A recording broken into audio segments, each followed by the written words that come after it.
Welcome friends, આપણે આપણી વાત આગળ વધારીએ. આમ તો આજના અંતિમ સેશનમાં હિસ્ટ્રીના જે કંઈ પ્રશ્નો હોય એ પૂછી લેજો, કારણ કે હવે પછી આપણી મુલાકાત આ કાર્યક્રમમાં નહીં થાય. આવતા વીકમાં સમાપન સેશન છે, એટલે આપણે સબ્જેક્ટ ડિસ્કશન તો ત્યારે શક્ય નહીં બને. પણ જે કંઈ મૂંઝવણ હોય એ ચોક્કસપણે તમે પૂછી શકો છો. બાયસેગના નંબર આપ સૌની પાસે છે જ. અહીંયાથી વારંવાર અમે આપતા રહીએ છીએ આપને નંબરો. આપણે આગળ વધીએ તો આ સમયગાળામાં પછી 1922માં અસહકાર આંદોલન સ્થગિત થયું એ પછીની બીજી જે મહત્ત્વની ઘટના બને છે એ સાયમન કમિશનનું આગમન. 1919નો મોન્ટેગ્યુ ચેમ્સફોર્ડ સુધારો જે બ્રિટિશ સરકારે લાગુ કર્યો હતો અને એમાં સ્ટેટ લેવલે ડાયરકી લાગુ થઈ હતી. એ સ્ટેટ લેવલે જે ડાયરકી લાગુ થઈ હતી એ કાયદાની અંદર એમણે એક જોગવાઈ રાખી હતી કે આનું પુનઃમૂલ્યાંકન 10 વર્ષ પછી કરવું. 10 વર્ષ પછી એના પુનઃમૂલ્યાંકનની વાત કરવામાં આવી હતી. એટલે લગભગ 1929ના ગાળામાં આનું પુનઃમૂલ્યાંકન કરવાની વાત હતી. પણ હકીકતમાં 1927ની આજુબાજુ બ્રિટનમાં રૂઢિવાદી સરકારનું શાસન હતું અને બ્રિટિશમાં ચૂંટણી આવવાની તૈયારી હતી. એટલે આ સમયગાળામાં રૂઢિવાદી દળને જે ઓર્થોડોક્સ પાર્ટી હતી એને એવું થયું કે જો ચૂંટણીમાં અમે હારી જઈશું અને એના બદલે મજૂર દળની કે નરમ દળની સરકાર આવશે તો એ વધુ પડતી છૂટછાટ ભારતને આપી દેશે. એવું ના બને એટલા માટે થઈને એમણે ઉતાવળે 10 વર્ષના મૂલ્યાંકન માટે જે કમિશનની વાત હતી એ 1927માં જ સાયમન કમિશનના નામે નિમી દીધી અને સાયમનને એમના અધ્યક્ષ બનાવી અને કમિશન બનાવ્યું. કમિશનમાં લગભગ 7 સભ્યો, લગભગ નહીં પણ ચોક્કસપણે 7 સભ્યો હતા સાયમન ઉપરાંત. એ 7 સભ્યોમાં એક પણ ભારતીય ન હતો. ભારતના લોકોને બંધારણીય હક્કો આપવા માટેનું કમિશન હતું, પણ એક પણ ભારતીયની, તમામ ગોરા સભ્યો. આ એની સૌથી માઇનસ બાજુ હતી, માઇનસ પોઈન્ટ હતો. અને એના કારણે કમિશનની નિમણૂક સાથે જ વિવાદ શરૂ થઈ ગયો. ભારતના તમામ દળના નેતાઓએ સાયમન કમિશનનો વિરોધ કર્યો. લોકોમાં પણ મોટા પ્રમાણમાં એનો વિરોધ શરૂ થઈ ગયો.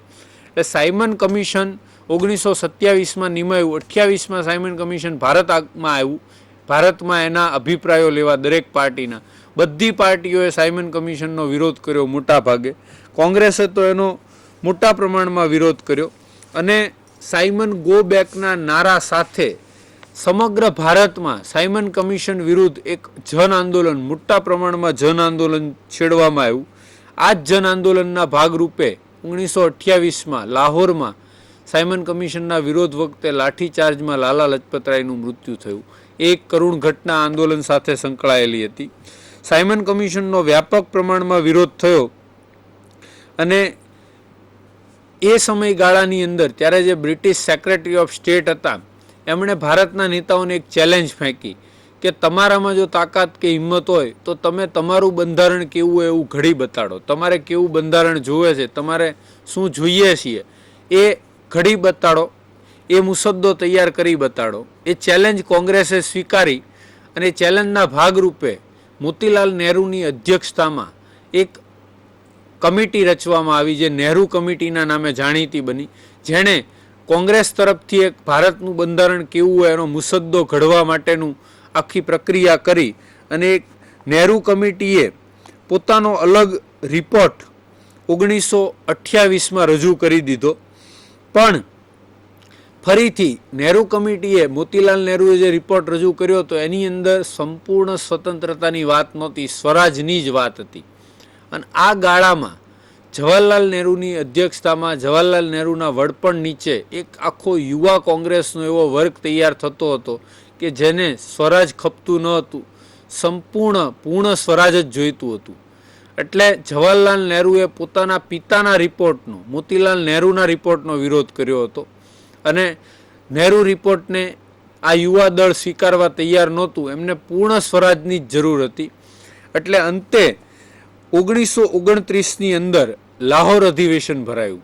લાહોર અધિવેશનમાં પહેલી વાર જવાહરલાલ નહેરુ પોતે કોંગ્રેસ પ્રમુખ બન્યા અને એમણે રાવી તટે ડિસેમ્બર 1929માં પૂર્ણ સ્વરાજ રિઝોલ્યુશન, ટોટલ ઇન્ડિપેન્ડન્સ રિઝોલ્યુશન પસાર કર્યું. આ ઘટના એ હિસ્ટોરિક ઇવેન્ટ હતી. અને એ પછી 1930 26 જાન્યુઆરીના રોજ પૂર્ણ સ્વરાજ દિવસ ઉજવવાનું નક્કી થયું. અને એ પછી તમામ વર્ષે દર વર્ષે 26 જાન્યુઆરી એ પૂર્ણ સ્વરાજ દિવસ તરીકે ઉજવવો એવું નક્કી થયું હતું. અને આ ઘટનાના સંદર્ભમાં જ આપણું બંધારણ 1949 26 નવેમ્બરે રચાઈ ચૂક્યું હતું. 26મી નવેમ્બર 1949ના દિવસે બંધારણનું ઘડવાનું કામ પૂરું થઈ ચૂક્યું હતું. એટલે એ દિવસને આપણે કાયદા દિવસ કહીએ છીએ. તેમ છતાં આપણા બંધારણના ઘડવૈયાઓએ, આપણા રાષ્ટ્રીય નેતાઓએ બંધારણ લાગુ 26 જાન્યુઆરી 1950ના દિવસે કર્યું, 2 મહિના બાદ. એ ઘટનાનો સંદર્ભ આ ઘટના સાથે સંકળાયેલો છે કે જે 1930થી 26 જાન્યુઆરી પૂર્ણ સ્વરાજ દિવસ તરીકે ઉજવવામાં આવતી હતી, એ ઉજવણીના ભાગરૂપે કે એ 26 જાન્યુઆરીના દિવસનું મહત્ત્વ જાળવી રાખવા માટે આપણે આપણું બંધારણ 26 જાન્યુઆરીએ લાગુ કર્યું. અને 26 જાન્યુઆરીને આપણે પ્રજાસત્તાક દિન તરીકે ઉજવવાનું શરૂ થયું. આ સંદર્ભ ખાસ તમારા માટે મહત્વનો છે. ક્યાંક પરીક્ષામાં આ વસ્તુ પૂછાય તો તમારે આ સંદર્ભ ખાસ યાદ રાખવો કે આ કારણોસર 2 મહિના સુધી આખું બંધારણ લાગુ નહોતું થઈ શક્યું. મહત્વની જોગવાઈ 26 નવેમ્બરે લાગુ થઈ ગઈ હતી, પણ આખું બંધારણ લાગુ કરવામાં નહોતું આવ્યું. આ કારણસર લાહોર અધિવેશનની અંદર જવાહરલાલ નહેરુની અધ્યક્ષતા નીચે ટોટલ ઇન્ડિપેન્ડન્સનું રિઝોલ્યુશન પાસ કરવામાં આવ્યું. અને એ પછી તમામ સ્તરે હંમેશા માટે કોંગ્રેસનું મુખ્ય ધ્યેય, પછીના તમામ આંદોલનનું મુખ્ય ધ્યેય સંપૂર્ણ સ્વતંત્રતા હતું. ક્યાંય સ્વરાજની વાત નહોતી. આ એની સૌથી મોટામાં મોટી ખાસિયત. એ પછી આપણે વાત કરીએ તો સૌથી મહત્વનું આંદોલન ગાંધીજી દ્વારા જે કરાયું, એ સૌથી મહત્વનું આંદોલન સવિનય કાનૂન ભંગની લડત. સવિનય કાનૂન ભંગની લડત એ એટલા માટે મહત્વની હતી કે આ ગાળામાં આ ઘણી બધી નાની મોટી ચળવળો ચાલી હતી, પણ 22થી 30 વચ્ચે કોઈ મોટું જન આંદોલન નહોતું થયું. લોકોનો બ્રિટિશરો વિરુદ્ધનો આક્રોશ ચરમસીમા સુધી પહોંચવા લાગ્યો હતો. બ્રિટિશરોની નીતિ ભારતીયોની વિરોધની જ રહેતી હતી. જેટલા પણ સુધારાઓ એ લાગુ કરતા હતા એ તમામમાં ભારતીયોને અપેક્ષાથી સાવ ઓછું આપવાની વૃત્તિ બ્રિટિશરોની દેખાતી હતી. એટલે અંતે ગાંધીજીએ બ્રિટિશરો સમક્ષ 11 મુદ્દાની માંગણી કરી. અને એ મુદ્દાની માંગણી જો પૂરી કરવામાં નહીં આવે તો મોટું રાષ્ટ્રીય આંદોલન છેડીશ એવી ચીમકી આપી. એ 11 મુદ્દાઓમાં મુખ્ય મુદ્દાઓ જે હતા એમાં સંપૂર્ણ દારૂબંધી, રૂપિયાનો વિનિમય દર 1 શિલિંગના 4 પાઈ કરવો, જમીન મહેસૂલમાં 50%નો ઘટાડો કરવો, મીઠાના કર નાબૂદ કરવો, સૈનિક ખર્ચમાં 50%નો ઘટાડો કરવો, મોટી સરકારી નોકરીઓના પગારમાં 50%નો ઘટાડો કરવો, વિદેશી કાપડની આયાત પર નકારાત્મક કર લાગુ કરવો, તમામ રાજકીય કેદીઓને મુક્ત કરવા અને એમની ઉપરના કેસ પાછા ખેંચવા, ખાનગી પોલીસનો ભંગ કરવો એટલે ખાનગી પોલીસ વિખેરી નાખવી અને ખાનગી પોલીસ ઉપર લોક નિયંત્રણ સ્થાપવું, આત્મરક્ષણ અર્થે શસ્ત્ર રાખવા માટેની મંજૂરી આપવી અને ભારતીય સમુદ્ર કિનારાને ભારતીય જહાજ માટે અનામત રાખવું. ઘણી બધી બાબતો છે, પણ આ મહત્વના મુદ્દાઓ 11 તમારે યાદ એટલા માટે રાખવાના કે ક્યારેક પ્રશ્ન તરીકે એવું પૂછે કે ભાઈ ગાંધીજીની 11 મુદ્દાની માંગણીમાં કઈ માંગણીનો સમાવેશ નહોતો થતો હતો અથવા તો કઈ માંગણીનો સમાવેશ થતો હતો, તો એ સમયે તમારા માટે આ બહુ મહત્વનું સાબિત થશે. ખાસ યાદ રાખજો. આ માંગણીઓ બ્રિટિશરો સ્વીકારવાના જરાય મૂડમાં નહોતા અને એક પણ માંગણી બ્રિટિશરોએ ના સ્વીકારી. એટલે અંતે ગાંધીજીએ સવિનય કાનૂન ભંગની લડતની જાહેરાત કરી દીધી. 12મી માર્ચ 1930ના રોજ દાંડી ખાતેથી 78 સાથીઓ સાથે ગાંધીજીએ પદયાત્રા કરી અને દાંડી સુધી જવાનું નક્કી કર્યું. એ દ્વારા એમણે આ આંદોલનની શરૂઆત કરી. પણ સાચું આંદોલન શરૂ 12મી એપ્રિલે 9મી એપ્રિલે ગાંધીજી જ્યારે દાંડી પહોંચ્યા ત્યારે દાંડીમાં એમણે જ્યારે મીઠાની ચપટી ભળી અને કાયદાનો ભંગ કર્યો. કારણ કે કાયદા પ્રમાણે કોઈ પણ વ્યક્તિ પોતે અંગત રીતે મીઠું પકવી ના શકે અને એ પકવેલ મીઠું ઉપર એણે બ્રિટિશ સરકારને કર ચૂકવવો જ પડે. એટલે ગાંધીજીએ મીઠાની ચપટી ભરી અને કાયદાનો ભંગ કર્યો અને એના દ્વારા સવિનય કાનૂન ભંગની લડતના મંડાણ થયા. આપણે હવે પ્રશ્ન એ થાય કે અસહકાર આંદોલન અને સવિનય કાનૂન ભંગની ચળવળ બંનેમાં તફાવત શું રહ્યો? અસહકાર આંદોલન હતું એમાં ગાંધીજીએ કાનૂન ભંગ કરવાનું ક્યાંય કીધું જ નહોતું. ગાંધીજી કાનૂન ભંગ કરવાની તરફેણમાં નહોતા. એમણે તો એટલું જ કીધું હતું કે અસહકાર કરવો, કોઓપરેશન નહીં આપવાનું, બ્રિટિશરોને ક્યાંય સહકાર નહીં આપવાનું. અહીંયા એનાથી એક ડગલું આગળ વધ્યા કે સવિનય કાનૂન ભંગ, અવિવેક થાય એવી રીતે નહીં, હિંસક રીતે નહીં, બરોબર, સવિનય. હા, રાજકોટથી મિત્રનો ફોન. હેલો. હા બોલો મિત્ર. હેલો. હા બોલો.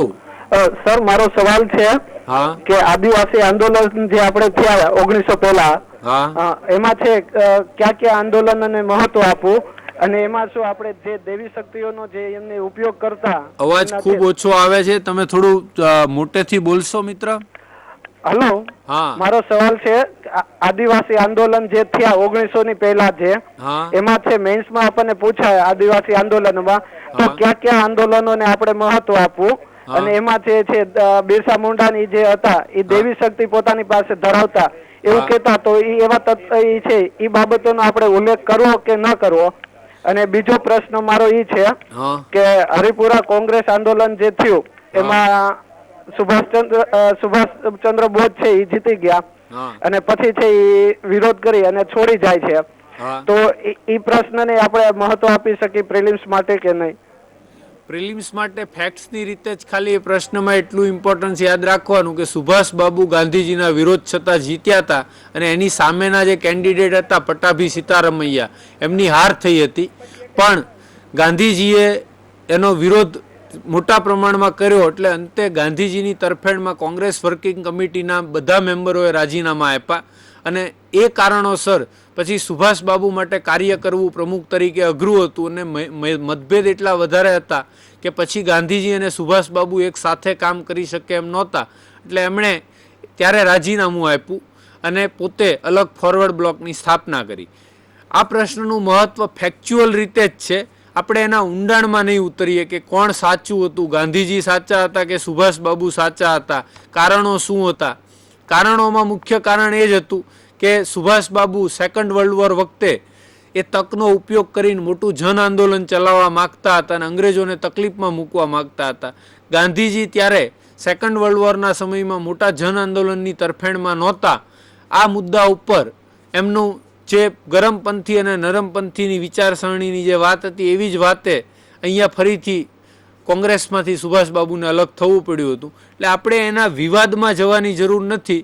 તમારે ફક્ત એ આંદોલનનું મહત્વ અથવા તો એ આંદોલન સાથે સંકળાયેલી બીજી ઘટનાઓ જે છે ફેક્ટ્સ બેઝ, એ તમારે સંપૂર્ણ તૈયાર કરવાનો રહે પ્રિલિમ્સ માટે. તમે જે બીજી વાત કરી કે 1900 પહેલાંના આંદોલનો, આદિવાસી આંદોલનો, તો 1900 પહેલાંના ઘણા બધા આદિવાસી આંદોલનો છે. મહત્ત્વના આંદોલનો કોલ આંદોલન છે, મુંડા આંદોલન છે, સંથાલ વિદ્રોહ છે. આ બધા આંદોલનોને તમારે મહત્ત્વ આપવાનું, પણ એની અંદર તમે એની ઇમ્પેક્ટ ખાસ ચર્ચો. એમાં દૈવી શક્તિ બિરસા મુંડા ધરાવતો હતો એની ઉપર આપણે વધુ ફોકસ કરવાની જરૂર નથી. ચોક્કસપણે તમે એટલું કહી શકો કે એ જાહેરાત દ્વારા અથવા એ વાત લોકોમાં, આદિવાસીઓમાં ફેલાવાના કારણે એ મુંડા આંદોલનને ખૂબ મોટો વેગ મળ્યો હતો અને બિરસા મુંડા સાથે હજારો લાખોની સંખ્યામાં આદિવાસીઓ જોડાયા હતા. એ વસ્તુ સાબિત કરવાની આપણે જરૂર નથી કે ભાઈ હતી એની પાસે દેવી શક્તિ કે ન હતી, એ આખો પ્રશ્ન અસ્થાને છે. પણ મુખ્ય બાબત એ છે કે એ વસ્તુની જાહેરાતના કારણે લોકો મોટા પ્રમાણમાં જોડાયા હતા અને સ્વાભાવિકપણે આદિવાસીઓમાં અનેક અંધશ્રદ્ધાઓ હતી, અનેક માન્યતાઓ હતી, અનેક રૂઢિગત પરંપરાઓ હતી. એટલે એમાં આ બાબત બહુ એવી વિચિત્ર કે અલગ ના ગણી શકાય કે બિરસા મુંડા પાસે દેવી શક્તિ હતી કે ન હતી. પણ એ વસ્તુના કારણે મુંડા આંદોલનને બિરસા મુંડાએ ખૂબ મોટી સફળતા અપાવી હતી. એ વસ્તુને તમે ચોક્કસપણે કહી શકો. અને ખાસ એના કારણો, એની અસરો અને એ આંદોલનની પ્રક્રિયા, આ ત્રણ વસ્તુને હંમેશા ફોકસ કરવી. પ્રશ્ન કયા એંગલથી પૂછાયો છે એ પહેલાં ખાસ સમજવું. તમને અસરો પૂછવામાં આવી હોય તો કારણો ચર્ચવાની જરૂર ઓછી રહે છે, એની પ્રક્રિયા ચર્ચવાની જરૂર ઓછી રહે છે. કારણો પૂછાયા હોય તો અસરો ચર્ચવાની જરૂર ઓછી છે. એટલે જે વસ્તુ પૂછવામાં આવી હોય એની આજુબાજુ જ આપણો જવાબ રહેવો જોઈએ. અને મહત્ત્વના આંદોલન તમારે તમામે તમામ કવર કરવાના. પણ મેઇન્સની વાત તમે જ્યારે કરતા હતા ત્યારે એટલું કહું કે શક્ય હોય ત્યાં સુધી ફેક્ટ્સની ભારામાર ના કરવી. મેઇન્સ પરીક્ષાની અંદર તમારે એનાલિટિકલ આન્સર આપવાના હોય છે, તમારે વિવેચનાત્મક રીતે જવાબો લખવાના હોય છે, અને એમાં તમને જે પૂછવામાં આપ્યું હોય એ જ રીતે જવાનું હોય. ત્યાં તમારે જરૂર કરતાં વધારે માહિતીનો ભંડાર ઊભો કરવાની જરૂર નથી, કારણ કે ઘણીવાર શબ્દ મર્યાદામાં તમે વધુ પડતી માહિતી આપવા જાઓ તો તમારું ફોકસ જતું રહે છે, અને જે પ્રશ્નમાં જવાબ આપવાનો હોય એ જવાબ સાઈડમાં જતો રહે છે. જે વસ્તુ જણાવવાની હોય એ જણાવી નથી શકાતી ને એની બદલે તમે માહિતીનો ભંડાર કરી દો છો, અને એની કોઈ અસર નથી હોતી, કારણ કે એના પણ આપણને પૂરતા માર્ક્સ નથી જ મળતા. જે માગવામાં આવ્યું છે એ જ જણાવવાનું, અને જરૂર કરતાં વધારે ફેક્ટ્સ મેઇન્સમાં ક્યાંય આપવી નહીં. કારણ કે ઘણીવાર એવું થાય કે તમે પ્રિલિમ્સની બહુ સારી તૈયારી કરેલી હોય એટલે તમારી પાસે આદિવાસીઓના 15 આંદોલન, એના તમામ નેતાઓ, એનો તમામ સમયગાળો, એને લગતી બીજી બધી માહિતી ઉપલબ્ધ હોય. એટલે તમે જો એ શબ્દોમાં મૂકવા જાઓ તો તમારે 200 શબ્દોમાં જવાબ આપવાનો હોય, તમે માહિતી પણ પૂરી ના આપી શકો. અને હકીકતમાં જવાબમાં તમારે એની આખી જે વાત પૂછવામાં આવી હોય એ જ કરવાની હોય, એમાં માહિતીની જરૂર ઓછી હોય. આ ખાસ મેઇન્સ અને પ્રિલિમ્સનો ડિફરન્સ છે, યાદ રાખજો. એટલા માટે મેઇન્સની તૈયારીનો એંગલ તમારો પ્રિલિમ્સથી અલગ જ હોવો જોઈએ. પ્રિલિમ્સ છે એ ફેક્ટ્સ બેઝ વધારે જાય છે, મેઇન્સ એનાલિટિકલ બેઝ છે. પ્રિલિમ્સની જ્યારે વાત કરવામાં આવે ત્યારે તમારી પાસે વધુમાં વધુ માહિતી અને ઝીણામાં ઝીણી વિગત ઉપલબ્ધ હોવી જોઈએ. અને મેઇન્સની વાત કરવામાં આવે ત્યારે તમારે કોઈ પણ પ્રશ્નના જુદા જુદા 10-12 એંગલ તમારી પાસે હોવા જોઈએ જેને સમજવા માટે, અને એના એનાલિસિસના આધારે તમે તમારા મતે, તમારા વિચારો સાથેની એક અલગ જ તે જુદી જ છાપ ઉપજાવે એવો જવાબ આપી શકવા જોઈએ. આ વસ્તુ જો તમે કરી શકો તો ચોક્કસપણે આઈએએસ થવામાં જરાય મુશ્કેલી નહીં પડે. આપણે વાત આગળ વધારીએ. સવિનય કાનૂન ભંગની લડત ગાંધીજીએ શરૂ કરી દાંડી માર્ચ દ્વારા. દાંડીમાં એમણે મીઠાના કાયદાનો ભંગ કર્યો, અને એની સાથે જ સમગ્ર ભારતમાં મોટા પ્રમાણમાં આ આંદોલન ફેલાયું. આ આંદોલનની અંદર અસહકાર આંદોલન કરતાં પણ વધુ પ્રમાણમાં લોકો જોડાયા. તમામ વર્ગના લોકો જોડાયા, ખેડૂતો, વિદ્યાર્થીઓ, સ્ત્રીઓ, બધા જ વર્ગના લોકો આ આંદોલનમાં જોડાયા. અને એના કારણે સૌથી મોટું માસ આંદોલન તરીકે આગળના તમામ આંદોલનો કરતાં અસહકારનું આંદોલન ગણાયું.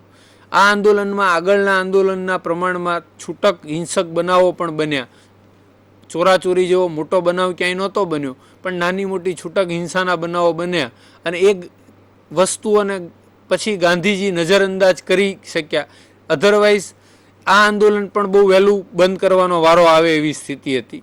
પણ પ્રમાણમાં આ આંદોલન આગળના આંદોલન કરતાં ઘણું સફળ હતું અસહકાર કરતાં, કારણ કે એમાં ગામડા સુધી ગાંધીજી સ્વતંત્રતાની લડતને પહોંચાડી શક્યા હતા. એક નાનામાં નાના અદના માણસ સુધી પણ સ્વતંત્રતાની લડતને પહોંચાડવામાં આ આંદોલને ખૂબ મહત્વનો ભાગ ભજવ્યો હતો. એ રીતે અસહકારનું આંદોલન ખૂબ મહત્વનું આંદોલન હતું. અને 1931 માર્ચ સુધી આ આંદોલન ચાલ્યું હતું. આ આંદોલન સ્થગિત થવા માટેનું મુખ્ય કારણ એવું હતું કે સાયમન કમિશને જે રિપોર્ટ તૈયાર કર્યો, એ સાયમન કમિશનનો રિપોર્ટ બ્રિટિશ સંસદમાં મૂકવામાં આવ્યો, અને એના આધારે ભારતના ભવિષ્યની બંધારણનું રચનાનું આયોજન કરવામાં આવ્યું. અને એની માટે બ્રિટિશ સરકારે 3 ગોળમેજી પરિષદ ભરવાનું નક્કી કર્યું, 3 રાઉન્ડ ટેબલ કોન્ફરન્સ. 3 ગોળમેજી પરિષદ લંડનમાં ભરાવાની હતી 1930-31. હેલો, હા, ગાંધીનગર સેન્ટરમાંથી. હા મિત્ર, બોલો. હા, એક મિનિટ ચાલુ રાખજો. હેલો, નમસ્તે સર. હા નમસ્કાર. સર, મારે 3 પ્રશ્ન પૂછવા છે. હા બોલો. એક પહેલો છે, 1923માં જુલાઈ માસમાં જે વલ્લભભાઈ પટેલે હા નાગપુરમાં ઝંડા સત્યાગ્રહ કર્યું હતું, હા, એ ઝંડા સત્યાગ્રહ શું છે? એ મેં હમણાં જ આપને સમજાવ્યું. ઝંડા સત્યાગ્રહ નાગપુરમાં કોંગ્રેસ કચેરી સામે અંગ્રેજો કોંગ્રેસનો ઝંડો ફરકાવવા નહોતા દેતા, એના વિરોધમાં સરદાર પટેલે સત્યાગ્રહ કરી આંદોલન ચલાવી અને ત્યાં ઝંડો ફરકાવ્યો હતો. એ નાગપુર ઝંડા સત્યાગ્રહ તરીકે ઓળખાય છે. અચ્છા, થેન્ક યુ સર. બીજો પ્રશ્ન છે, મુંબઈ સરકારે જે બોરસદ તાલુકા ઉપર અન્યાયી હેન્ડિયા વેરો નાખ્યો હતો, હેન્ડિયા વેરો એટલે શું? બોરસદમાં એમણે પોલીસ વેરો એકચ્યુઅલમાં નાખ્યો હતો. એમણે જે વેરો નાખ્યો એ વેરો હકીકતમાં ત્યાં ઠગ પ્રથા અને બારવટિયાઓનું બહુ મોટું ત્રાસ ને જોર હતું. એને કાબૂમાં લેવા માટે વધારે પ્રમાણમાં પોલીસોને રોકવા પડે, પોલીસની ફાળવણી કરવી પડે એવી સ્થિતિ હતી. અને પોલીસનો જે ખર્ચો થાય બ્રિટિશરોને, એ ખર્ચો લોકો પાસેથી કરવેરા પેટે ઉઘરાવવો, એવું બ્રિટિશ સરકારે નક્કી કર્યું. એટલે પોલીસ વેરા નામનો વેરો બોરસદના લોકો ઉપર નાખ્યો. એના વિરોધમાં સરદાર પટેલે આંદોલન કર્યું હતું. અંતે એ વિરોધ નાબૂદ થયો હતો. કદાચ આપણે આગળના સેશનમાં બેઠા નહીં હો, આ બધી જ વસ્તુ ચર્ચી ગયો છું વિસ્તૃત રીતે. હા સર. હા, સર, બોલો. એક ત્રીજો પ્રશ્ન ઇન્ડિયન પોલિટીનો છે. હા, આર્ટિકલ 32 માં જે સુપ્રીમ કોર્ટના અંડરમાં જે 5 રીટ્સ આપેલી છે, બરોબર. તેના કરતા જે અંડર આર્ટિકલ્સ 226 માં હાઈકોર્ટને સત્તા કેમ વધારે આપો? Thank you very much sir. હા, હું આમ તો બંધારણ મારો વિષય નથી, આપણે અત્યારે બંધારણની ચર્ચા કરવાની સ્થિતિ નથી, પણ છતાંય 226ની અંદર હાઈકોર્ટને પ્રમાણમાં 32માં આર્ટિકલમાં જે રીટની સત્તા છે એની કરતાં થોડીક વધારે સત્તા એટલા માટે છે કે 32ની અંદર આપણે સ્પેસિફિક પ્રકારની 6 રીટ જ થઈ શકે છે. હેબસ કોર્પસ, મેન્ડેમસ, સર્ટિયોરરી, એ જે 6 પ્રકારની રીટ છે, પ્રોહિબિશન, એ 6 પ્રકારની રીટ જ આપણે 32ની અંડરમાં કરી શકીએ છીએ. જ્યારે આર્ટિકલ 226ની અંડરમાં મૂળભૂત અધિકારોનો જ્યાં પણ ભંગ થતો હોય એ તમામ પ્રકારના કેસમાં હાઈકોર્ટમાં રીટ થઈ શકતી હોય છે. મને જે કન્સેપ્ટ ખબર છે એ પ્રમાણે આ જવાબ છે. એટલે એની જે સત્તા અથવા એની જે વિસ્તૃત પેલી વાત કરીએ તો મૂળભૂત હક્કો ઘણા બધા આપણે સામેલ થાય છે. પેલી 6 પ્રકારની રીટની વાત છે, અહીંયા તમામ પ્રકારના ફંડામેન્ટલ રાઇટ્સની વાત છે. ફંડામેન્ટલ રાઇટ્સના વાયોલેશન માટે સીધા હાઈકોર્ટમાં તમે 226ની અંડરમાં જઈ શકો. એટલે ત્યાં પ્રમાણમાં તમને વધુ તકો છે ફંડામેન્ટલ રાઇટ્સની રીટ કરવા માટેની. એટલા માટે તમે આ રીતે એને મૂલવી શકો. આપણે સમય ખૂબ જ ઓછો છે, મારે આજે હિસ્ટ્રી પૂરું કરવાનું છે, એટલે આપણે આગળ ચાલુ રાખીએ. સવિનય કાનૂન ભંગની લડતની જે મેં વાત કરી એ પ્રમાણે ખૂબ જ સફળ હતી, પણ રાઉન્ડ ટેબલ કોન્ફરન્સ 1930થી બ્રિટનમાં શરૂ થઈ અને રાઉન્ડ ટેબલ કોન્ફરન્સની અંદર ભારતના ભાવિ બંધારણનું આકાર નક્કી કરવાનો હતો, એની માટેનું આયોજન કરવાનું હતું. એટલે બ્રિટિશ સરકાર પાસે કોઈ વિકલ્પ નહોતો કે એમાં કોંગ્રેસને જોડ્યા વગર એ વસ્તુ એ નક્કી કરી લે, કારણ કે ત્યારે કોંગ્રેસ ભારતની મુખ્ય પાર્ટી હતી, મોટાભાગના લોકોનું પ્રતિનિધિત્વ કરતી પાર્ટી હતી. 1930ની ફર્સ્ટ રાઉન્ડ ટેબલ કોન્ફરન્સમાં આ સવિનય કાનૂન ભંગની લડત ચાલુ હતી, એટલે કોંગ્રેસ જોડાઈ શકે એવી સ્થિતિ નહોતી. કોંગ્રેસે બોયકોટ કર્યો હતો ફર્સ્ટ રાઉન્ડ ટેબલ કોન્ફરન્સનો, અને એના કારણે એ રાઉન્ડ ટેબલ કોન્ફરન્સ ફ્લોપ ગઈ. સેકન્ડ રાઉન્ડ ટેબલ કોન્ફરન્સ વખતે સ્થિતિ એવી હતી કે જો કોંગ્રેસ ના જોડાય તો રાઉન્ડ ટેબલ કોન્ફરન્સનો કોઈ અર્થ ના સરે. એટલે અંતે બ્રિટિશ સરકારે નમતું જોખી અને ગાંધીજી સાથે સમાધાન કરવા માટેની વાઇસરોયને સૂચના આપી, અને ઇરવિન ગાંધી પેક્ટ, ત્યારે જે વાઇસરોય હતા લોર્ડ ઇરવિન અને ગાંધીજી વચ્ચે માર્ચ 1931માં સમજૂતી થઈ, અને એમાં સવિનય કાનૂન ભંગની લડતને સ્થગિત કરવામાં આવી, મુલતવી રાખવામાં આવી, સસ્પેન્ડ કરવામાં આવી, બંધ કરી નહોતી દીધી, અટકાવી દીધી હતી. અને ગાંધીજીની જે માગણીઓ અમુક હતી, જેમાં મુખ્યત્વે રાજકીય કેદીઓને છોડી મૂકવા, એની ઉપરના કેસ પાછા ખેંચવા, જે મિલકતો જપ્ત કરવામાં આવી હતી એ પાછી આપવી, મીઠા ઉપરનો કર નાબૂદ કરવો, જે મુખ્ય માગણીઓ હતી એ મુખ્ય માગણીઓ બ્રિટિશરોએ સ્વીકારી લીધી, અને ગાંધીજીએ પણ આંદોલન સ્થગિત કરી અને બીજી ગોળમેજી પરિષદમાં ભાગ લેવાનું સ્વીકાર્યું.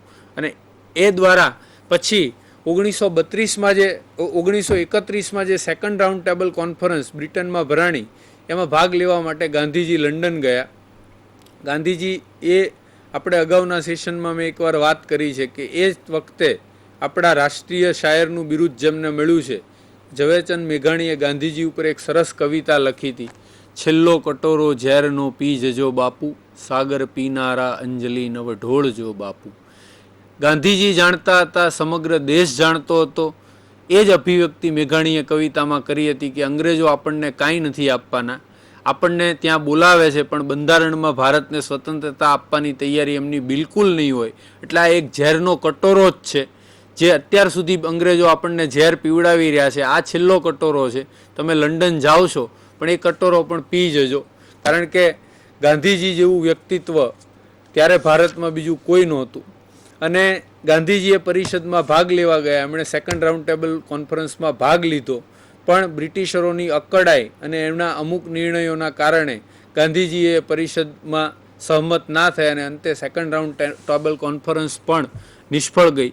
નિષ્ફળ જવાનું મુખ્ય કારણ એવું હતું કે જે રીતે મુસ્લિમોને અલગ મતદાર મંડળ આપવામાં આવ્યું હતું, એ જ રીતે બ્રિટિશરોની ઈચ્છા દલિતોને, હરિજનોને પણ અલગ મતદાર મંડળ આપવાની હતી. એટલે હિન્દુ સમાજના પણ ઊભા ભાગ કરવા એવી ખરાબ વૃત્તિ બ્રિટિશરો ધરાવતા હતા.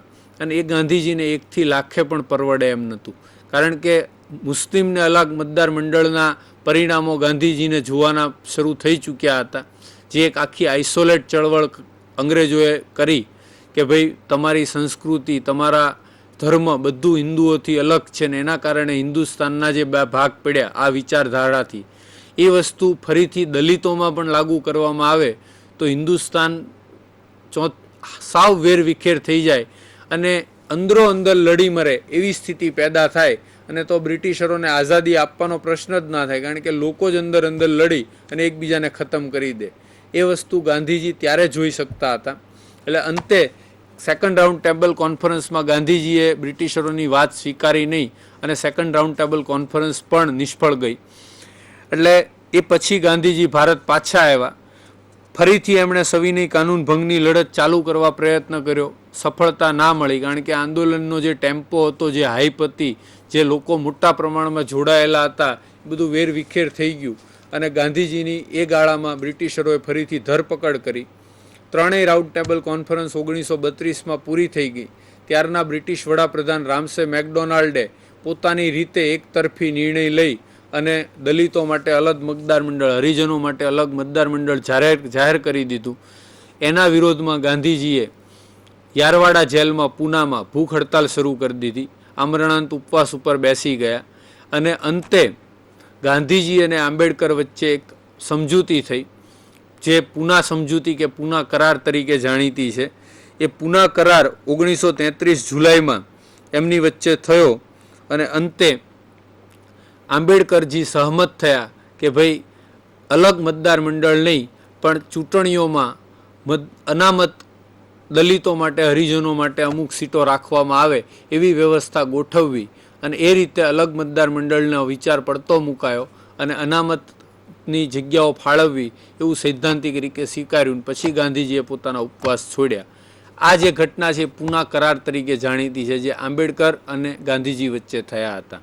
એટલે આ પણ એક અતિ મહત્વની ઘટના છે ભારતીય ઇતિહાસની. પછીનો જે સમયગાળો છે એ ફરીથી આખો સુષુપ્ત અવસ્થાનો સમયગાળો છે, જેમાં કોઈ મોટું રાષ્ટ્રીય આંદોલન થયું નહોતું. ગાંધીજીને ઘણો લાંબો સમય જેલમાં અંગ્રેજોએ રાખ્યા હતા. એની તબિયત બગડતા અંતે એમને પછી છોડવા પડ્યા હતા. આ ગાળાની બીજી 2-4 મહત્વની ઘટનાઓ આપણે જોઈએ તો કોંગ્રેસ સોશિયાલિસ્ટ પાર્ટીની સ્થાપના 1934માં જયપ્રકાશ નારાયણ, આચાર્ય નરેન્દ્રદેવ, મીનુ મસાણી અને આસફ અલી દ્વારા કરવામાં આવી હતી. એ આ સમયગાળાની એક મોટી ઘટના છે, કોંગ્રેસ સોશિયાલિસ્ટ પાર્ટી. પછી બીજી મહત્વની ઘટના 1935નો બંધારણીય સુધારો, જેને ઇન્ડિયા એક્ટ કહેવામાં આવે છે. અને એમાંથી આપણે બંધારણમાં ઘણી બધી જોગવાઈઓ સ્વીકારી છે. ભારતનું બંધારણ છે એમાંથી લગભગ 50% જેવી જોગવાઈ આપણે આજે 1935નો ઇન્ડિયન કાઉન્સિલ એક્ટ હતો એમાંથી સીધી લીધી છે. એટલે ઘણી બધી એમાં પ્રાંતીય સ્તરે સ્ટેટ લેવલે ઓટોનોમી, સ્વશાસન આપી દેવામાં આવ્યું હતું. એટલે સ્ટેટ લેવલે તમામ ખાતાઓ, તમામ સંચાલન ભારતના ચૂંટાયેલા પ્રતિનિધિઓ દ્વારા જ થાય એવી વાતનો સૈદ્ધાંતિક સ્વીકાર બ્રિટિશરો કર્યો હતો. અને જે 1919ના એક્ટમાં ડાયાર્કીની વાત હતી કે અડધા પાવર ગવર્નર પાસે રહે ને અડધા ચૂંટાયેલા લોકો પાસે, પ્રતિનિધિ પાસે રહે, એ જ વસ્તુ કેન્દ્રીય સ્તરે 1935ના એક્ટમાં બ્રિટિશરોએ લાગુ કરી. પણ જો કે કેન્દ્રીય કાઉન્સિલ માટે, સેન્ટ્રલ કાઉન્સિલ માટેનું ઇલેક્શન ક્યારેય થયું નહીં અને એ ફોર્મ થઈ નહીં, એટલે એ મુદ્દો અસ્થાને છે. પણ 1935માં સ્ટેટ ઓટોનોમી બ્રિટિશરોએ જે આપી એના કારણે કોંગ્રેસે આ સમયગાળામાં ચૂંટણી લડવાનું સિદ્ધાંતિક રીતે નક્કી કર્યું અને 1936ની અંદર જે ચૂંટણીઓ થઈ એ ચૂંટણીઓમાં કોંગ્રેસે ભાગ લીધો. એમાં 9 જેટલા રાજ્યોમાં કોંગ્રેસની સરકાર રચાઈ. 7 રાજ્યોમાં કોંગ્રેસને સંપૂર્ણ બહુમતી મળી અને 2 રાજ્યોમાં કોંગ્રેસે સહયોગી દળની મદદથી પોતાની સરકાર બનાવી. અન્ય 2 રાજ્યોમાં પંજાબ એટલે પશ્ચિમ પંજાબ અને પશ્ચિમ બંગાળ આ રાજ્યોની અંદર મુસ્લિમ લીગને એના સહયોગીઓ સાથે સરકાર બનાવવાની તક મળી હતી. એટલે 1936થી લઈને 1939 સુધી રાજ્ય સ્તરે કોંગ્રેસનું શાસન 9 રાજ્યોમાં રહ્યું હતું. આ એક અતિ મહત્વની ઘટના છે. પણ આ સમયગાળામાં બન્યું એવું 1939માં, 1 મિનિટ પાણી પી લો.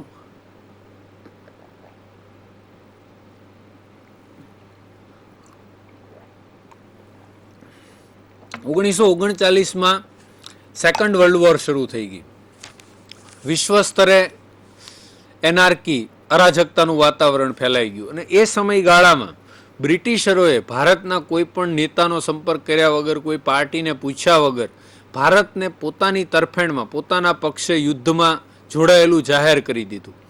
એના વિરોધમાં કોંગ્રેસના તમામ મંત્રીમંડળોએ 9 રાજ્યના મંત્રીમંડળોએ રાજીનામા આપી દીધા અને રાજ્યોની પેલી વિખાઈ ગઈ.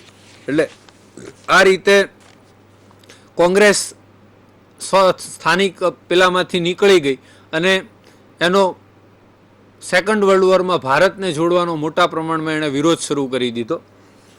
આ ઘટનાના સંદર્ભમાં મોહમ્મદ અલી ઝીણાએ અને મુસ્લિમ લીગે મુક્તિ દિવસ ઉજવ્યો હતો કે કોંગ્રેસના શાસનમાં લોકો જે ત્રાસ અનુભવતા હતા એમાંથી મુક્ત થયા, એટલે એણે મુક્તિ દિવસની ઉજવણી કરી હતી. આ સમયગાળાની બીજી મહત્વની ઘટનાઓની આપણે વાત કરીએ તો કોંગ્રેસને પોતાની તરફેણમાં લેવા બ્રિટિશરોએ ઓગસ્ટ ઓફર નામની એક ઓફર રજૂ કરી 1940માં. ઓગસ્ટ ઓફરમાં એવું કહેવામાં આવ્યું કે વર્લ્ડ વોર પૂરી થાય પછી ભારતના લોકોને વધુ સારું બંધારણ આપવામાં આવશે. અત્યારે એક કાઉન્સિલની રચના કરવામાં આવશે મિલિટરી સલાહ સૂચન માટે, એમાં ભારતીયોની પણ નિમણૂક કરવામાં આવશે. ટૂંકમાં એવી બાબતો હતી જે કોંગ્રેસને બિલકુલ સ્વીકાર્ય નહોતી, જેને કોંગ્રેસ ભૂતકાળમાં રિજેક્ટ કરી ચૂકી હતી. એવી તમામ બાબતો સાથે ઓગસ્ટ ઓફર આપી એટલે કોંગ્રેસે એનો અસ્વીકાર કર્યો અને કોંગ્રેસ એનાથી અલિપ્ત રહી. ગાંધીજી આ સમયગાળામાં બહુ મોટા જન આંદોલનની તરફેણમાં નહોતા. આપણે સુભાષબાબુવાળો કિસ્સો ચર્ચી ગયા. એટલે આ જ ગાળામાં સુભાષબાબુ અલગ થયા. 1940માં એણે ફોરવર્ડ બ્લોકની સ્થાપના કરી. 1940માં કોઈ મોટું જન આંદોલન નહોતું કરવું એટલે ગાંધીજીએ વ્યક્તિગત સત્યાગ્રહ નામનું એક આંદોલન શરૂ કર્યું અને પ્રથમ સત્યાગ્રહી તરીકે વિનોબા ભાવેને પસંદ કર્યા. આ આંદોલનમાં એક વ્યક્તિ ગામડાઓમાં જઈ અને લોકોને યુદ્ધની ખરાબ બાબતો, પરિસ્થિતિ વિશે જાગૃત કરે અને એનો વિરોધ કરવા માટે પ્રેરિત કરે, એ પ્રકારનું આખું આયોજન કરવામાં આવ્યું હતું. એટલે એ રીતે ઓગસ્ટ ઓફર પછી સવિનય કાનૂન, વ્યક્તિગત સવિનય કાનૂન ભંગની લડત, વ્યક્તિગત સત્યાગ્રહની લડત ગાંધીજીએ શરૂ કરી. જેવા પ્રથમ સત્યાગ્રહી વિનોબા ભાવે બન્યા હતા, બીજા સત્યાગ્રહી જવાહરલાલ નહેરુ હતા. પણ આ આંદોલનને બહુ ખાસ સફળતા મળી ન હતી કે આ ગાળામાં વિશ્વયુદ્ધ ચાલુ હતું અને વ્યક્તિગત સત્યાગ્રહ માટે લોકો તૈયાર હતા નહીં. એટલા માટે થઈ અને એમાં બહુ સફળતા ના મળી.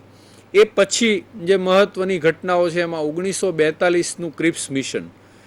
માર્ચ 42માં બ્રિટિશ સરકારને એવું લાગ્યું કે વિશ્વયુદ્ધ ઘણું લાંબુ ચાલી રહ્યું છે અને આ સમયગાળામાં કોંગ્રેસનો સહકાર હવે ભારતમાં આપણે લેવો જ પડશે. એની માટે આંતરરાષ્ટ્રીય દબાણ પણ મોટા પ્રમાણમાં બ્રિટિશ સરકાર ઉપર થઈ રહ્યું હતું. એટલે કોંગ્રેસનો સાથ સહકાર મેળવવા માટે એક હાફ હાર્ટ પ્રયત્ન, પૂરા હૃદયનો નહીં પણ અડધા હૃદયનો પ્રયત્ન બ્રિટિશરોએ કર્યો અને એની માટે એણે ક્રિપ્સ મિશન મોકલ્યું. ક્રિપ્સ મિશનની અંદર પણ કોઈ નવી વાત કરવામાં નહોતી આવી.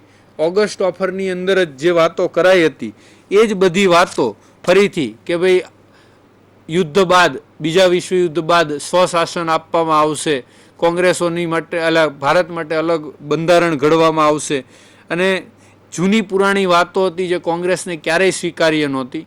એટલે ક્રિપ્સ મિશન પણ ફેલ ગયું અને અંતે પછી ક્રિપ્સ મિશન નિષ્ફળ જતા એનું મુખ્ય કારણ આ જ હતું કે જે માગણી કોંગ્રેસે 1929 પછી પડતી મૂકી દીધી હતી સ્વશાસન કે સ્વરાજની, અને પૂર્ણ સ્વરાજ જ એનો હેતુ હતો, એ માગણી 1942માં ક્રિપ્સ મિશનમાં સ્વીકારવાની બ્રિટિશરોએ તૈયારી બતાડી, જેનો કોઈ કોંગ્રેસ માટે મતલબ નહોતો.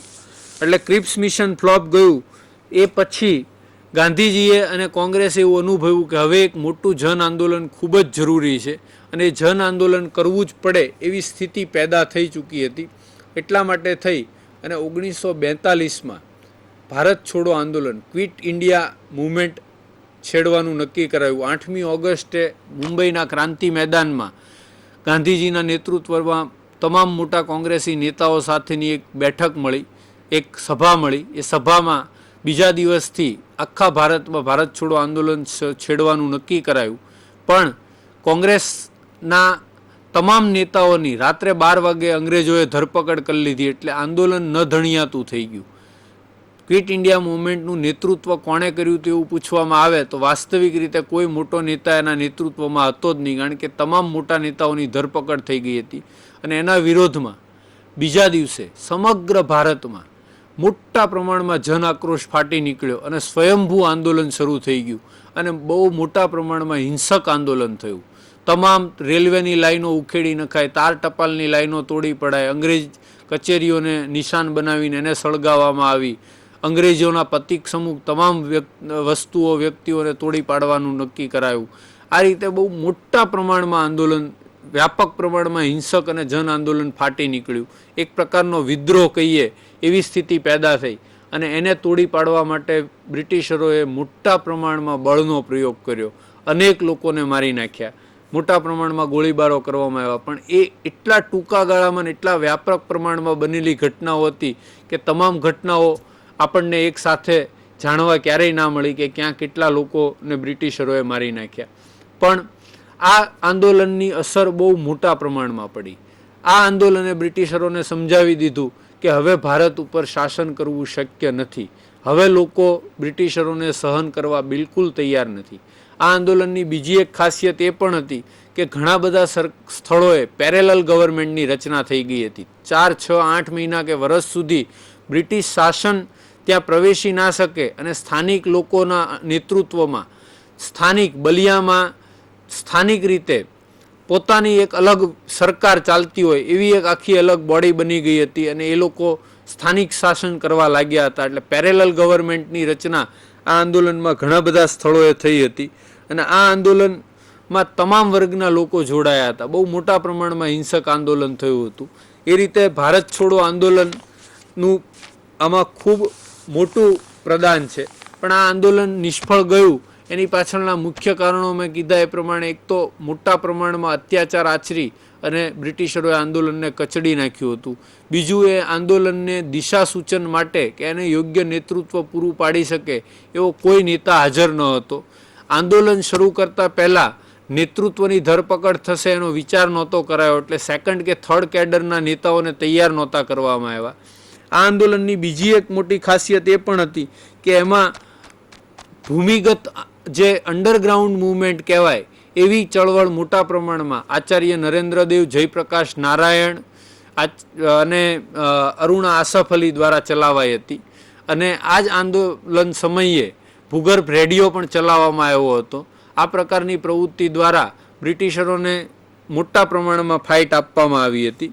એટલે એ રીતે અસહકાર અને સવિનય કાનૂન ભંગની લડત બાદ ભારતીય ઇતિહાસમાં ખૂબ જ મહત્ત્વનું પ્રદાન કરતું આ આંદોલન, ભારત છોડો આંદોલન, એને સૌથી વધુ મહત્ત્વનું આપણે એટલે ગણશું કે આ આંદોલને બ્રિટિશરોને અહેસાસ કરાવી દીધો હતો કે હવે લાંબા સમય સુધી ભારત ઉપર શાસન થઈ શકશે નહીં. આ આંદોલન નિષ્ફળ ગયું છતાં એની સૌથી મોટી સિદ્ધિ એ જ હતી કે એ પછીના સમયગાળામાં બ્રિટિશરો ક્યારે ભારત છોડે છે એ સમયનો સવાલ રહી ગયો હતો, છોડશે એ ચોક્કસપણે નક્કી થઈ ચૂક્યું હતું. એટલે આ આંદોલનનું આપણે એક મહત્ત્વ ખાસ છે. અત્યારે સમય ઓછો છે એટલે ખૂબ ઝડપભેર આપણે જઈએ છીએ. એ પછીના સમયગાળાની અંદર આપણે સુભાષચંદ્ર બોઝ અને આઝાદ હિંદ ફૌજની વાત કરવાની રહે. સુભાષચંદ્ર બોઝ આપણે જેમ વાત કરીએ એમ અલગ ફોરવર્ડ બ્લોકની સ્થાપના કરી. એ પછી એ ભારત છોડી અને નીકળી ગયા. કદાચ મને એવું યાદ છે કે આપણે ભૂતકાળના સેશન્સમાં એની થોડીક ચર્ચા કરી ચૂક્યા છીએ સુભાષચંદ્ર બોઝ વિશેની, એટલે અત્યારે અહીંયા હું વિસ્તૃત એની ચર્ચા નથી કરતો. એના પછી જે મહત્ત્વના 2 આંદોલનની આપણે વાત કરવી છે એમાં આઈએનએ ટ્રાયલ, આઝાદ હિંદ ફૌજના જે અધિકારીઓની ધરપકડ કરવામાં આવી હતી, આઝાદ હિંદ ફૌજ એની હેતુમાં નિષ્ફળ રહ્યું. સેકન્ડ વર્લ્ડ વોરમાં જાપાનની હાર થઈ, બ્રિટિશરો અને અમેરિકાનો વિજય થયો, એટલે આઝાદ હિંદ ફૌજ જે બ્રિટિશરો સામે બર્મામાં લડતી હતી એ અંતે હારી અને એની જે સૈનિકો હતા એની બ્રિટિશરોએ ધરપકડ કરી. એમાં મુખ્ય એના 3 જે અધિકારીઓ હતા એ 3 અધિકારીઓ ઉપર બ્રિટિશરોએ લાલ કિલ્લામાં ખુલ્લામાં કેસ ચલાવવાનું નક્કી કર્યું હતું અને એ આઈએનએ ટ્રાયલ તરીકે કેસ ખૂબ જ પ્રખ્યાત થયો હતો. એ 3 કમાન્ડરોમાં ધિલ્લો, સહેગલ અને શાહનવાઝ, આ ત્રણેય ખૂબ જ જાણીતા નામો હતા અને ત્રણેય અલગ અલગ કોમ્યુનિટીનું પ્રતિનિધિત્વ કરતા હતા, શીખ, હિન્દુ અને મુસ્લિમ. એના કારણે એક નેશનલ યુનિટી માટેનું વાતાવરણ પણ આ સમયમાં ખૂબ સારું બન્યું હતું. અને આ ત્રણેય માટે થઈ અને જે વકીલોની પેનલ હતી જેમણે એમના તરફથી બ્રિટિશરો વિરુદ્ધ કેસ લડ્યો હતો એમાં ભુલાભાઈ દેસાઈ, તેજ બહાદુર સપ્રુ, કૈલાસનાથ કાટજુ અને જવાહરલાલ નહેરુ, આ લોકોની આખી પેનલ હતી જેણે ફાઇટ આપી અને અંતે આ લોકોને નિર્દોષ મુક્ત કરાવ્યા હતા. બહુ હળવી સજા કરી અને બ્રિટિશરોએ કમાન્ડરોને છોડવા પડ્યા હતા કારણ કે એની વિરુદ્ધ બહુ મોટા પ્રમાણમાં સમગ્ર ભારતમાં લોક આંદોલન ફાટી નીકળ્યું હતું. આ જ સમયગાળાની બીજી મહત્વની ઘટનામાં નૌસેના વિદ્રોહ. ફેબ્રુઆરી 1946માં નૌસેનાના સૈનિકોએ પોતાને અપૂરતી સગવડ, ઉપરી અધિકારી દ્વારા અત્યાચારી વલણના વિરોધમાં આખા ભારતમાં વિદ્રોહ કરી દીધો હતો. તમામ બંદરો ઉપર નૌસૈનિકો વિદ્રોહમાં જોડાઈ ગયા હતા. પણ એ સમયે ભારતની આઝાદી ખૂબ નજીકમાં હતી અને લશ્કરમાં અશિસ્ત ફેલાય એવું સરદાર પટેલ ઈચ્છતા ન હતા. એટલે સરદાર પટેલ અને મોહમ્મદ અલી ઝીણાની સંયુક્ત અપીલથી વિદ્રોહને માંડી વાળવાનું સૈનિકોને કહેવામાં આવ્યું હતું. અંતે સમાધાન કરી અને આ વિદ્રોહ અંતે સમાધાનકારી રીતે પૂર્ણ થઈ ગયો હતો. આ સમયગાળાની બીજી મહત્વની ઘટનામાં એક વેવેલ યોજના કે સિમલા કોન્ફરન્સ આવે છે. ત્યારના વાઇસરોય લોર્ડ વેવેલે એક યોજના જ રજૂ કરી હતી જેમાં ભારતનું બંધારણ ના રચાય ત્યાં સુધી વચગાળાની સરકાર જે ભારતીય પ્રતિનિધિઓ દ્વારા બનેલી હોય એ ભારતનું શાસન કરે એવી એક યોજના રજૂ કરવામાં આવી હતી. પણ આ યોજના પણ મુસ્લિમ લીગના અક્કડ વલણના કારણે નિષ્ફળ નીવડી હતી. જે સિમલામાં આની બેઠક મળી હતી એટલે સિમલા કોન્ફરન્સ તરીકે પણ આ યોજના જાણીતી હતી. એના પછી કેબિનેટ મિશન 1946માં ભારત આવ્યું. કેબિનેટ મિશનનો મુખ્ય હેતુ ભારતના કઈ રીતે ભારતનું બંધારણ ઘડવું અને આઝાદી માટેની ફોર્મ્યુલા ઘડવાનો હતો.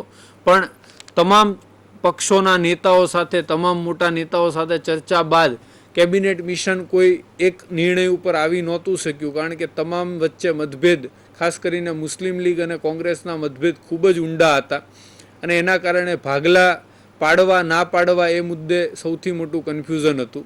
એટલે કેબિનેટ મિશન પણ પોતાના હેતુમાં સફળ ના રહ્યું. પણ કેબિનેટ મિશનની ભલામણ મુજબ 1946 ડિસેમ્બરમાં બંધારણીય સભાની રચના થઈ ગઈ અને બંધારણીય સભાએ પોતાનું કામકાજ શરૂ કરી દીધું હતું. એના પછી ભારતના આઝાદીની ફોર્મ્યુલા ઘડવા ભારતમાં માઉન્ટ બેટનને વાઇસરોય, અંતિમ વાઇસરોય તરીકે નીમવામાં આવ્યા અને માઉન્ટ બેટન ભારત આવી અને આઝાદીની ફોર્મ્યુલા ડિસાઇડ કરવામાં લાગી ગયા. એ પહેલાં ફેબ્રુઆરીમાં બ્રિટિશ પાર્લામેન્ટમાં ત્યારના જે વડાપ્રધાન હતા, બ્રિટિશ વડાપ્રધાન એટલી, લોર્ડ એટલીએ જાહેરાત કરી દીધી હતી કે 1948 સુધીમાં અમે ભારતને સંપૂર્ણ આઝાદી આપી દઈશું. પણ માઉન્ટ બેટન એનાથી પણ એક ડગલું આગળ વધી અને ઝડપભેર પોતાના આયોજનો કરી અને એણે પોતે બધા પક્ષો સાથે, નેતાઓ સાથે વિસ્તૃત ચર્ચાઓ કરી અને આઝાદીની ફોર્મ્યુલા ઘડી અને 3 જૂન પ્લાનના નામે એણે પોતાની ભારતની આઝાદી માટેનો પ્લાન રજૂ કર્યો. એ પ્લાનની અંદર ભારત અને પાકિસ્તાન એ 2 ભાગલા પાડવાનું સ્વીકારાયું. ગાંધીજી એ ભાગલાની બિલકુલ તરફેણમાં નહોતા. એમનું છેલ્લું ભાગલા માટેનું સ્ટેટમેન્ટ એવું હતું કે તમારે ભાગલા પાડવા હોય તો મારી લાશ ઉપર પગ મૂકીને પાડો. પણ અંતે પરિસ્થિતિ એટલી વણસી ચૂકી હતી, મુસ્લિમ લીગના અક્કડ વલણ અને મુસ્લિમ લીગ દ્વારા જે કોમ્યુનલ રાયટ્સ આખા ભારતમાં થતા હતા એના કારણે લોકો વચ્ચે એટલું વૈમનસ્ય ફેલાઈ ગયું હતું, એટલી પરિસ્થિતિ ખરાબ હતી કે સંયુક્ત ભારત આઝાદ થાય એવી સંભાવના નહીવત રહી હતી. એટલે પ્રેક્ટિકલ સોલ્યુશનના ભાગરૂપે સરદાર પટેલ અને જવાહરલાલ નહેરુની સમજાવણીથી અંતે ગાંધીજીએ ભાગલા સ્વીકાર્યા અને 1947 15 ઓગસ્ટના રોજ ભારત અને પાકિસ્તાન બે દેશ અલગ થયા. પાકિસ્તાને એનો સ્વતંત્રતા દિવસ એક દિવસ આગળ રાખ્યો, 14 ઓગસ્ટ રાખ્યો. ભારતનો સ્વતંત્રતા દિવસ 15 ઓગસ્ટ નક્કી થયો. આ રીતે આપણી આઝાદીનો આખો ઇતિહાસ આપણે અહીંયા પૂરો કરીએ છીએ. છેલ્લા આ સેશનમાં ઝડપભેર જવાનું હતું એટલે કદાચ ઘણી બધી બાબતો ઉપર છેલ્લી સ્પર્શી શક્યો અથવા અમુક બાબતોનો ઉલ્લેખ પણ ના થઈ શક્યો એવું બન્યું છે. એ માટે હું માફી ચાહું છું. પણ સમય મર્યાદા અને આપણે જે ઝડપે પૂરું કરવું હતું એમાં મારે ખાસ આ તમને કહેવાનું હતું. હવે આપણે બીજી જે એક બે પ્રાથમિક વાતો કરવી છે હું આપને જણાવી દઉં તો આ જે તૈયારી મેં તમને કરાવી અહીંયા એમાં જનરલ સ્ટડીઝનો એંગલ મારો વધારે હતો. ઘણા મિત્રોને એવું લાગ્યું છે કે તમે ઓપ્શનલ સબ્જેક્ટની રીતે બહુ ઊંડા જઈને ભણાવતા હતા, પણ મારા પોતાના મતે અને મારા અનુભવે આ કોચિંગ જનરલ સ્ટડીઝમાં પણ તમને 50% કામ આવે એવું ગણી શકાય. કારણ કે તમારે આમાં પણ હજી જનરલ સ્ટડીમાં પણ ઘણું ઊંડું ઉતરવું પડશે.